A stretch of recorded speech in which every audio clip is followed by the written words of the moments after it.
The year is 447 AD. The Roman Empire is a ghost of its former glory, split in two, bleeding from 1,000 wounds. In the west, barbarian kingdoms devour what's left. In the east, Constantinople still gleams, rich, defiant, and ringed by its mighty walls. Its ruler, Emperor Theodosius II, is no warrior. A scholar and man of faith, his greatest creation isn't conquest, it's those colossal walls guarding his city. Walls he prays will never be tested. And then there's Attila. By now, he's not just a warlord, he's the warlord. The sole king of the Huns, ruling a storm of horsemen that stretches from the Rhine to the Caspian. To the Romans, he's Flagellum Dei, the Scourge of God. For years, the empire has paid him mountains of gold to buy peace, but peace with Attila was always a mirage. The spark for war, a dispute over stolen gold and a treacherous envoy, was just an excuse. What he really wanted was everything: Roman land, Roman treasure, Roman pride. So in the spring of 447, the earth itself seemed to move. Attila's horde thundered across the Danube, a flood of hooves, fire, and fury. His goal: crush the Eastern Roman army, humble the emperor, and make Constantinople bow before him. The fate of the civilized world now rested on one man, a general named Arnegisclus, and the battered army he could muster for one final stand. To understand the Battle of Utus, picture two worlds colliding: the fading discipline of Rome against the raw, untamed fury of the Huns. It wasn't just a clash of armies, it was the death of one era and the birth of another. The Roman soldier of the 5th century was no longer the shining legionnaire of Caesar's age.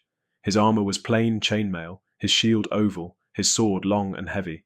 Still disciplined, still proud, but slower, older, and burdened by the weight of a dying empire. Facing them were Attila's Huns, not soldiers, but storms on horseback. Born in the saddle, they fought with terrifying speed and precision. Their composite recurve bows, small yet deadly, could pierce armor at range and unleash volleys faster than Roman archers could blink. And so, in the spring of 447, Attila swept through the Balkans like wildfire. 70 cities fell, burned, sacked, and left as smoking tombs. The Balkans were not merely conquered, they were erased. In Constantinople, Emperor Theodosius froze in panic. The empire's greatest generals were far away. And so the burden fell to one man: Arnegisclus, the master of soldiers in Thrace. Brave, pragmatic, and fully aware that he could not match Attila in open ground, he gambled everything on one desperate idea: to fight the Huns where their horses would be trapped, where their wings would be clipped. He chose the valley of the river Utus, a narrow ribbon of land hemmed in by steep hills and the cold, winding river. It was a cage of his own making. The Huns could not encircle him, but nor could his men retreat. The Romans would stand or perish. At dawn, as mists curled over the river and the smell of wet earth filled the air, the Roman lines formed, shields locked, eyes fixed on the horizon. Then a rumble, dust, the trembling of the ground. Out of the haze came a dark tide, the horsemen of Attila, a living storm of iron, leather, and fury. The Battle of Utus was about to begin. The battle began with a sound like a swarm of locusts, growing louder until it became a deafening whistle. The first Hunnic horse archers swept into range, and the sky literally turned black with arrows. For the Romans, this was a new kind of hell. They raised their shields, forming the testudo. The sound of arrowheads hammering against wood and metal was a continuous, deafening drumbeat. But the Hunnic arrows came in from high, plunging down onto the heads and shoulders of the men in the rear ranks. Cries of pain echoed through the formation as arrows found gaps in the armor. The Romans could do little but stand and take it. Their own archers had shorter range and were far less numerous. To charge was suicide. The Huns would simply retreat, firing backwards as they rode. This went on for what must have felt like an eternity. The psychological strain was immense. Men were being picked off one by one while unable to strike back. Then Attila began phase 2. Seeing the Roman line battered and frustrated, he sent in his shock cavalry, his Gothic Alan and Gepid allies. These were heavy lancers, armoured and carrying long spears. They thundered into the Roman line, aiming to punch a hole where the arrow fire had been most effective. This is where Roman discipline was supposed to pay off. The front ranks braced, locking shields, presenting a wall of spears. The crash was horrific, a cacophony of splintering wood, shattering bones, and dying horses. For a time it likely held. Arnegisclus, we can imagine, was at the front, shouting encouragement, plugging gaps with his reserves. The battle descended into a brutal, close-quarters meat grinder. The confined space was working for the Romans, just as Arnegisclus had hoped. The Hunnic numbers couldn't be brought to bear all at once, but Attila was a master of the battlefield. He was watching, probing, looking for a weakness, and he found one. Despite the constricted terrain, the Huns still had the mobility to ride along the edges of the battle. They began to pour concentrated fire into the Roman flanks. The shield wall was designed to protect the front. Now men were being hit from the side. The formation began to compress, to become disordered. This was the tipping point. Pressure, fatigue, and horrific casualties began to tell.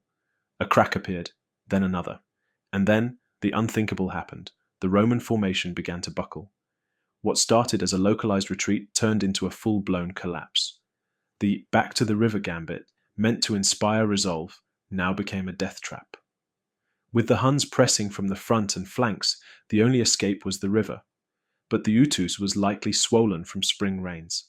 Legionaries, weighed down by their armor, stumbled into the water, only to be cut down, or to drown in the current. It was a massacre. The army of Thrace was annihilated. Arnegisclus did not flee. Seeing his army disintegrating, he made his last stand. He fought like a lion, his sword swinging until it broke. He was a Roman general to the last, dying on the field he had chosen. When the last Roman standard had fallen and the last cries had faded, the river Utus ran red. Attila the Hun had won his greatest victory. The Battle of Utus wasn't a defeat. It was a slaughter. Rome's field army vanished, leaving Constantinople exposed and trembling. Attila's hordes surged south, unstoppable, the road open and the empire in panic. But at the gates of Constantinople he halted. Before him rose the Theodosian walls, vast, unyielding, and impregnable. Attila's cavalry, masters of the open plains, had no siege engines, no means to break stone and mortar. With plague spreading and supplies fading, he chose cunning over conquest. He demanded gold, and Rome paid. £6,000 up front, triple the annual tribute, and land along the Danube. It was victory by extortion. Attila had broken Rome's army and bled its treasury dry. Yet he could not break its walls. Utus marked the peak of Hunnic power, and the proof that brute force alone couldn't topple an empire. For one brief, blazing moment, Attila ruled the world through fear. But even the Scourge of God met something he couldn't conquer, civilization itself.